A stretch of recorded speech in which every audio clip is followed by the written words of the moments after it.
Bonjour. On pourrait croire que puisque les podcasts sont accessibles en permanence, la notion de rediffusion n'a plus de sens. Je ne le crois pas, car l'abondance de l'offre peut conduire à ce que certains enregistrements passent inaperçus ou en tout cas moins aperçus qu'ils ne le mériteraient. Je vous propose donc tout au long de cet été une série de deuxième vie au cours de laquelle je remettrai en ligne certains des badas de notre série Si c'est pour la culture, on a déjà donné.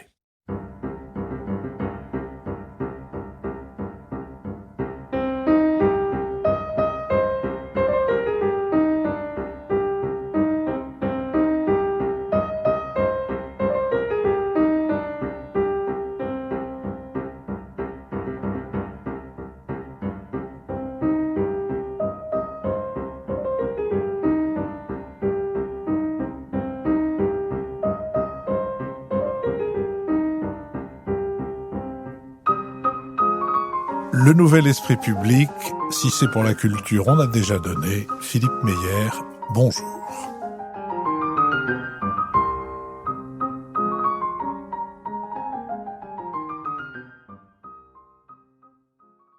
Bonjour, merci de nous avoir rejoints pour ce nouvel épisode de notre Bada, si c'est pour la culture, on a déjà donné, qui me donne aujourd'hui la chance de recevoir Sarah Gursel. Sarah Gursel, bonjour. Bonjour.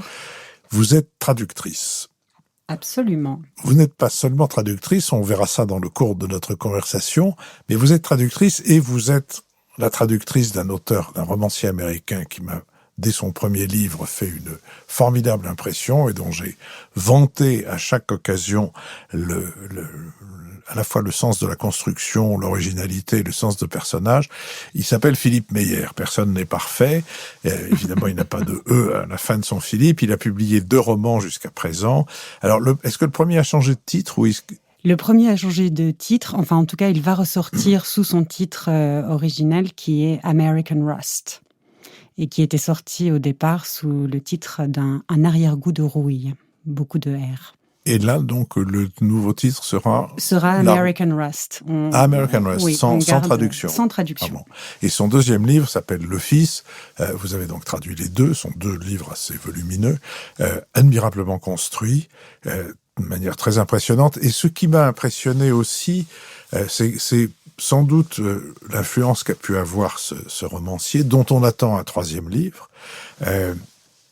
Je dis influence parce que j'ai lu un autre livre que vous avez traduit, le livre de Michael Christie, un jeune romancier canadien, dont c'est le premier roman, le 2e livre, mais le premier roman.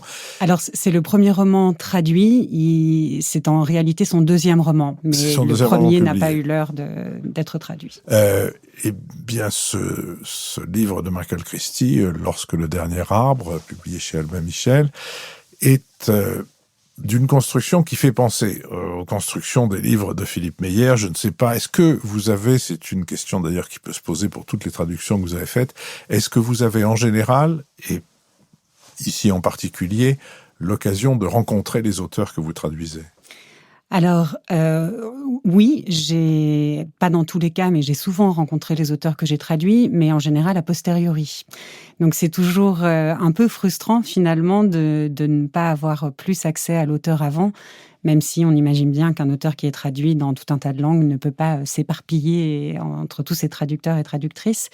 Mais j'ai eu l'occasion de rencontrer Philippe Meyer entre les 2 romans. Et puis j'espère que cette occasion se reproduira. Et puis Michael Christie sera en France la première semaine d'octobre. Donc je me réjouis de faire sa connaissance à cette occasion. D'accord, je me réserve de vous poser tout à l'heure quelques questions sur Philippe Meyer, mais ça aurait l'air peut-être un peu narcissique là, au moment où nous nous parlons. Quand vous donc Michael Christie, vous ne l'avez pas rencontré. Vous allez le rencontrer, mais vous ne l'avez pas rencontré. D'accord. Je ne l'ai pas rencontré, mais nous avons échangé, puisque j'envoie toujours une copieuse salve de questions à mes auteurs après avoir traversé leur livre dans un premier jet de traduction. Et je dois dire que Michael Christie a été particulièrement à la fois bienveillant, précis, encourageant dans ses réponses. Il était, je pense, heureux de rentrer dans une forme de dialogue et de voir sans doute que le nombre de mes questions et leur précision témoignaient aussi de la précision du regard que j'avais porté sur son travail. Mais donc, il y a eu quand même un certain dialogue qui s'est engagé à cette occasion-là. D'accord, mais vous n'avez pas eu l'occasion de lui demander s'il avait été influencé par la lecture des livres de Philippe Meyer. Mais je vous promets de lui poser la question quand je le rencontre. Je vous en prie. Le livre de Michael Christie fait quoi, 500 pages traduit en français à peu près. Ouais. Combien de temps de traduction ? C'est un travail de longue haleine, d'autant que, vous l'avez dit, la traduction n'est pas ma seule activité, donc j'ai toujours un travail qui est un petit peu émietté et plus étalé dans le temps que sans doute ne le serait le travail de collègues qui s'y consacrent à temps plein. Et c'est toujours très difficile d'évaluer le temps de traduction parce qu'il y a le temps qu'on passe devant son ordinateur avec l'ouvrage, bien sûr, mais il y a aussi tout le temps de décantation, tout le travail qui se fait dans les interstices, qui se fait quand on marche dans les rues de Paris, quand on pédale sur son vélo ou quand on fait des tas d'autres choses qui semblent n'avoir rien à voir. Et parfois, c'est là que les problèmes se résolvent, qu'on dénoue certains nœuds.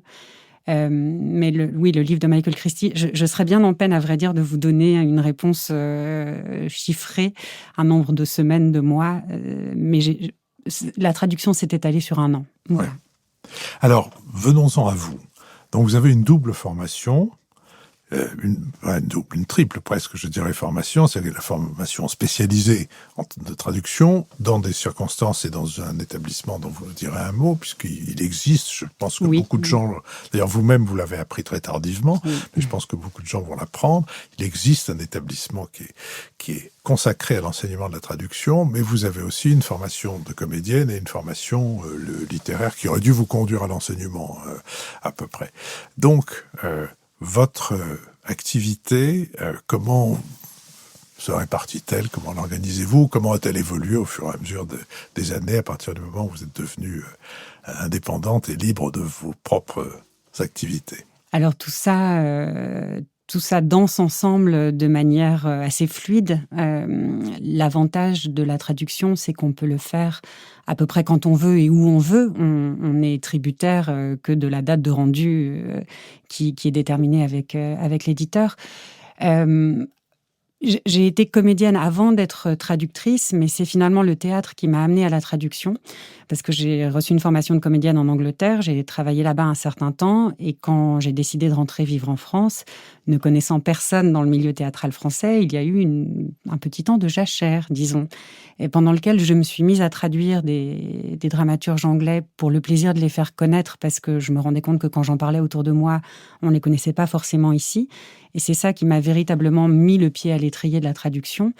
Et après, effectivement, dans l'évolution de cette double carrière, il y a eu des moments où le théâtre a pris un peu plus d'importance, d'autres où la traduction a pris un peu plus d'importance, mais véritablement, j'ai l'impression d'avoir mené les deux de front et que ça se répond très très bien, que ça se complète et moi, j'ai la sensation de faire en fait le même métier, mais décliné sous deux modalités qui semblent différentes. Alors, vous allez nous expliquer cette chose qui peut paraître paradoxale, mais un mot d'abord. Vous êtes bilingue de souche, si je puis dire, pour reprendre un autre mot. C'est pas le cas de tous ceux qui font des traductions. Il y en a qui ont appris une langue sur le tard ou à l'école. Je ne suis pas bilingue. J'ai toujours eu une espèce de passion pour l'anglais, une passion familiale. Il se trouve qu'il y a des professeurs d'anglais dans ma famille, voilà, on a toujours nourri un goût pour cette langue-là. Quand j'étais adolescente, c'était ma langue intime, on va dire. Je me parlais à moi-même en anglais, mais certainement en faisant des tas de fautes. Et je ne me considère pas comme bilingue, mais j'ai vécu un certain nombre d'années en Angleterre. J'ai fait des études là-bas, donc évidemment, j'ai un rapport à la langue qui est assez fluide, encore une fois. Mais je pense qu'en fait, le bilinguisme est un obstacle à la traduction, parce que quand on habite de la même manière deux langues, il est beaucoup plus difficile de faire les passerelles. Je me rappelle de la maman d'une amie quand j'étais petite. Cette dame était allemande. Elle vivait en France depuis 20 ans. Elle était parfaitement bilingue. Et il se trouve qu'elle faisait partie d'une chorale qui est partie faire une tournée en Allemagne. Et donc, on l'avait logée dans une famille avec quelqu'un qui ne parlait pas du tout allemand en disant, bah, comme ça, tu pourras traduire. Et en fait, toute la soirée, elle a répété en allemand ce que disaient les Allemands, sans se rendre compte qu'elle ne faisait pas le passage d'une langue à l'autre, parce que pour elle, les deux langues étaient strictement équivalentes. En général, les personnes bilingues ont plus de mal à trouver les formules équivalentes et il peut y avoir plus d'anglicisme ou plus de gallicisme d'un côté ou de l'autre. Voilà, il faut avoir fait le douloureux effort de l'apprentissage, du passage d'une langue à l'autre pour sans doute pouvoir vraiment être un bon traducteur. Après, il y a des gens bilingues qui traduisent très bien, hein, ne me faites pas dire ce que je n'ai pas dit. Je n'ai rien insinué de ce genre. Vous soutenez donc que traductrice, c'est un métier physique. Oui, je pense qu'on traduit tout autant avec son corps qu'on traduit avec ses neurones et avec son cerveau et sa réflexion. Je pense que c'est une activité physique et c'est aussi pour ça qu'il me semble qu'il y a une vraie parenté entre le fait de jouer et le fait de traduire. Dans les deux cas, on se met à disposition du texte, des mots de quelqu'un d'autre, mais dans les deux cas, j'ai besoin de mon corps pour traduire. J'en ai besoin parce que le corps, pour moi, a besoin d'être en mouvement pour que la pensée soit en mouvement. On s'aperçoit très bien que quand on devient trop rigide, trop figé dans sa posture devant son ordinateur, l'imagination ne fonctionne plus. Il y a quelque chose qui s'assèche. Et j'ai la chance de traduire une autrice écossaise qui s'appelle Linda McLean, que je co-traduis avec Blandine Pélissier. Et très tôt dans le processus de traduction de cette œuvre, nous avons rencontré Linda, qui est une personnalité assez singulière et qui nous a initiés à ce rituel parfaitement salutaire, qui est que toutes les 20 minutes, on se lève et on danse pendant 2 minutes. Et on s'aperçoit à l'épreuve de cet exercice que quand il y a un moment de blocage, quand il y a même peut-être une tension entre les deux co-traductrices qui ne sont pas d'accord sur certaines choses, le fait de se lever, de bouger, dénoue les choses et on revient beaucoup plus disponible et beaucoup plus à même de servir le texte. Et puis, pour moi qui traduis pas mal de fiction américaine, qui est une littérature très visuelle, les auteurs souvent, là où peut-être un auteur français nous donnerait l'émotion du personnage, ce qu'il est en train de vivre à l'intérieur, l'auteur américain va nous le décrire de l'extérieur. Donc va nous dire, elle penche un peu la tête sur le côté, ses épaules se relèvent. Et donc moi, il faut que je me mette dans la posture physique qui est décrite pour me dire, ah oui d'accord, c'est ça que ce personnage est en train de vivre. Après, en termes de traduction, il faut arbitrer entre est-ce que je garde la forme de l'original ou est-ce que je la transmute dans ce qui serait peut-être plus familier à un lecteur, une lectrice française. Ça, c'est un autre arbitrage. Mais en tout cas, pour comprendre la logique du texte, j'ai besoin de l'incarner physiquement. Qu'on ait de l'intérêt à danser toutes les 20 minutes, quand on est en double commande sur une traduction, on peut comprendre au fond ce rituel et son efficacité. Mais quand vous êtes toute seule, qu'est-ce qu'il y a de physique dans la traduction ? Ça reste un engagement physique. Alors déjà, comme je vous le disais, pour comprendre ce qui se passe dans le texte qui est raconté, mais aussi parce que le corps est pour moi un moyen d'accès, c'est-à-dire qu'une fois que j'ai la sensation d'avoir vraiment compris ce qui se raconte, j'ai besoin d'éprouver la langue dans son rythme, dans ses sonorités. Et ça, pour moi, c'est pas un processus intellectuel, c'est un processus physique. Comment est-ce que ça va vibrer dans mon corps à moi pour pouvoir trouver le chemin des mots en français. Alors, ça paraît un petit peu abstrait dit comme ça, mais en fait, c'est très concret, c'est sensoriel. Je pense que la traduction est avant tout une expérience sensorielle. Vous faites une comparaison avec le métier d'acteur, le métier de comédien, et vous dites que, au fond, contrairement à ce qu'on pourrait penser, il y a aussi des problèmes d'ego chez le traducteur. Qu'est-ce que c'est que le problème d'ego chez un traducteur, une traductrice en l'occurrence ? Alors, l'ego, c'est peut-être un grand mot. Ça se voit peut-être plus nettement quand on co-traduit quelque chose et où il va falloir négocier entre les choix des différents co-traducteurs ou co-traductrices. Ça peut se rencontrer aussi au moment du dialogue avec l'éditeur, avec le correcteur ou la correctrice, avec toutes les personnes qui vont être amenées à porter un regard sur votre travail. Et là, il faut être vigilant et se dire, est-ce que je suis attachée à cette formule, à cette phrase, à ce vocable particulier parce que mon choix a été mûrement pesé et parce que j'estime vraiment que c'est cette formule-là qui correspond le mieux à ce que l'auteur a voulu dire, ou est-ce que j'y suis attachée parce que c'est la formule qu'utilisait ma grand-mère et que moi j'adore cette expression et que donc je suis très contente de la caser à cet endroit-là. Je caricature un peu, mais l'attachement et le rapport très singulier que chaque personne entretient avec la langue va forcément se ressentir. On traduit avec qui on est, on traduit avec notre histoire et l'histoire de notre rapport à notre langue maternelle. Donc, je dirais que l'ego, il se met là. C'est est-ce que je suis prête à entendre que peut-être le correcteur, l'éditeur, la personne qui a relu, finalement, a une bien meilleure idée que la mienne. C'est jamais très agréable, mais c'est à la fois formidable de pouvoir rentrer dans ce travail collaboratif et se dire que le texte final ne vous appartient pas à vous. Enfin, de toute façon, il ne vous appartient pas puisque c'est celui de l'auteur d'origine, mais que même le texte français n'est pas que votre texte. De toute façon, on ne traduit jamais tout seul. On a toujours besoin d'aller demander des conseils à droite et à gauche, parce qu'on est toujours confronté à des univers qui ne nous sont pas familiers. Et puis, on traduit avec tout ce qu'on a entendu dans notre vie, avec tous les registres de langue qu'on a pu glaner sur les marchés, au café, dans nos interactions avec des personnes plus âgées, plus jeunes, et où il faut faire son miel, en fait, de toutes ces rencontres-là, pour se dire, tout ça, ce sont des choses que je mets dans ma besace et que je pourrais ressortir le moment venu. Mais c'est... Voilà, peut-être que cette question de l'ego, elle joue à cet endroit-là, d'accepter qu'on... Est-ce que je suis la meilleure personne Alors, pour traduire ce texte, jamais, on ne le saura jamais. Est-ce que je suis en capacité de traduire ce texte? Et quelles ressources je vais être obligée d'aller chercher? Je ne peux pas le faire toute seule. Voilà, ça c'est certain. On ne traduit jamais un texte tout seul, véritablement. Et vous est arrivé de refuser une traduction ?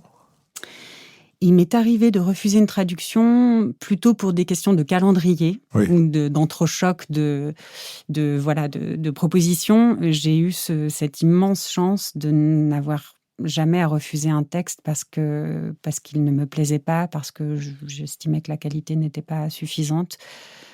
Et je tiens à dire que c'est beaucoup plus difficile de traduire un texte moyen que de traduire un bon texte, évidemment. On est toujours porté par la qualité du texte qu'on traduit. Donc tous les traducteurs et traductrices qui, à un moment ou à un autre, peuvent être amenés à faire des traductions qu'on qualifierait de purement alimentaires, c'est un travail d'une immense exigence, en réalité. Alors, je reviens à votre comparaison ou votre mise en parallèle avec le théâtre. Vous dites dans une conférence où vous m'avez envoyé le draft, vous dites qu'au fond...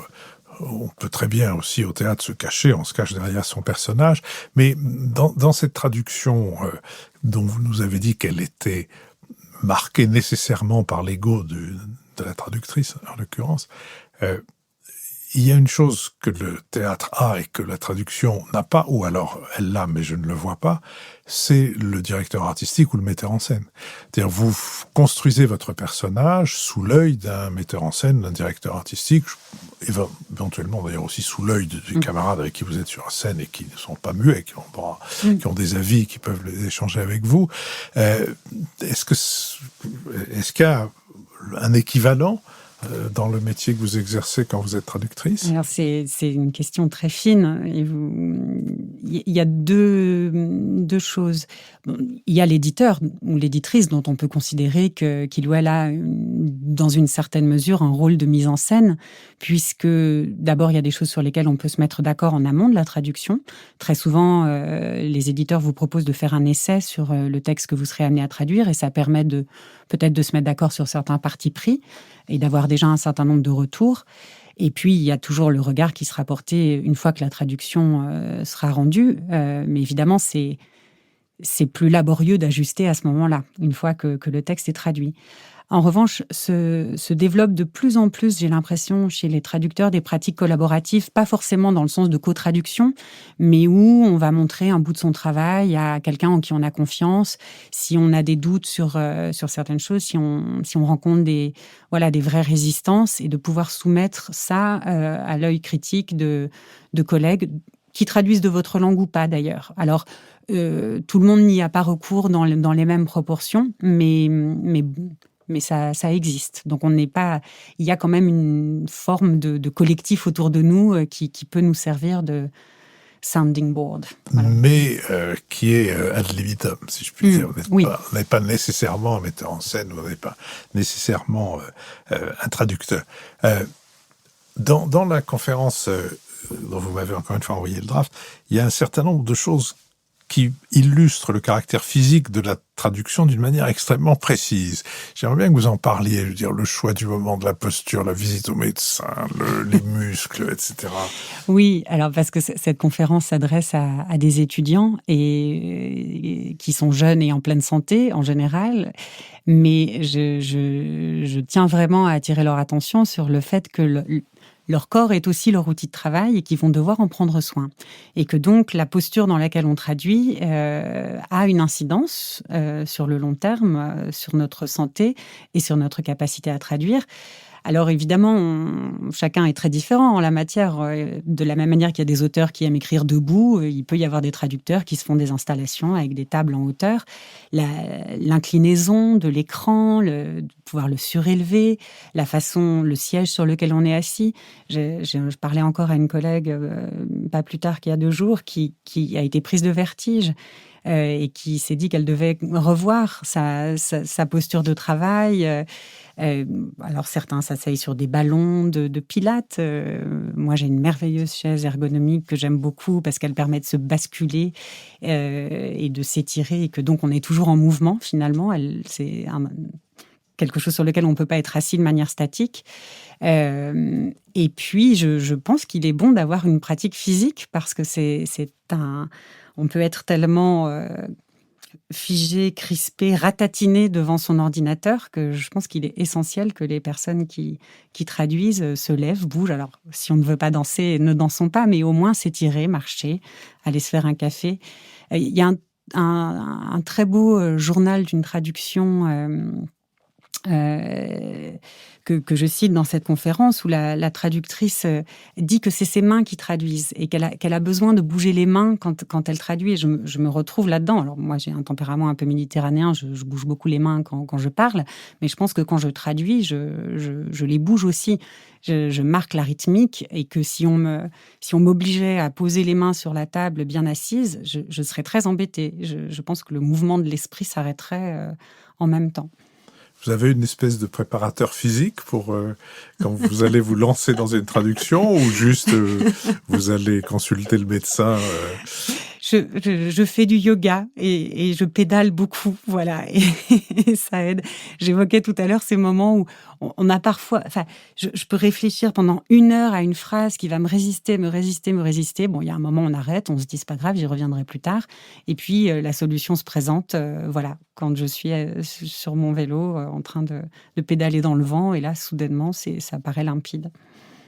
On n'a pas encore parlé de cet institut devant les élèves duquel vous avez prononcé cette conférence. Est-ce que vous voulez bien en dire un mot ? Bien sûr. Alors, ce n'est pas le seul. C'est-à-dire qu'aujourd'hui, la formation à la traduction s'est énormément développée. Il y a des tas de facultés qui proposent des masters de traduction. Moi, j'ai eu la chance de faire le master dit de Charles V, puisqu'à l'époque, il était rue Charles V, mais c'est le master de traduction de Paris 7, qui a été il me semble que c'est le premier du genre, mais peut-être que je me trompe. Mais aujourd'hui, voilà, on peut se former à la traduction dans des tas d'écoles, des tas d'universités. Et puis, il y a l'école de traduction littéraire qui a été fondée il y a quelques années en partenariat avec le Centre national du livre, qui est un endroit qui s'adresse à des gens qui ont déjà une petite expérience de traduction, qui ont déjà publié 1 ou 2 ouvrages et qui vont approfondir leur traduction. Mais il y a une vraie évolution dans la profession. Je pense que je fais partie peut-être de la dernière génération de personnes qui sont venues à la traduction. Alors sur le tard, c'est peut-être un grand mot. Moi, j'avais 30 et quelques années quand je me suis formée. Mais dans ma promotion, rares étaient les jeunes étudiants qui arrivaient directement d'un cursus de licence, de maîtrise et qui faisaient ce master. Aujourd'hui, on a souvent des étudiants plus jeunes qui sont dans un parcours universitaire linéaire, ce qui est formidable certainement à plein d'égards, que je peux déplorer un tout petit peu parce que je pense que pour traduire comme pour jouer, il faut avoir un peu vécu, il faut s'être frotté à des univers différents, il faut avoir beaucoup lu. Et parfois, peut-être que certains étudiants manquent un petit peu de recul. Mais voilà, c'est la vie qui leur apportera ces expériences et ils se bonifieront certainement avec le temps aussi. Vous avez enseigné, vous enseignez, vous enseignerez ? Je suis toujours heureuse des opportunités pédagogiques qui s'offrent à moi. Je n'ai jamais enseigné de manière continue. Mais j'ai toujours eu à cœur, que ce soit en théâtre, que ce soit en traduction ou dans d'autres cadres.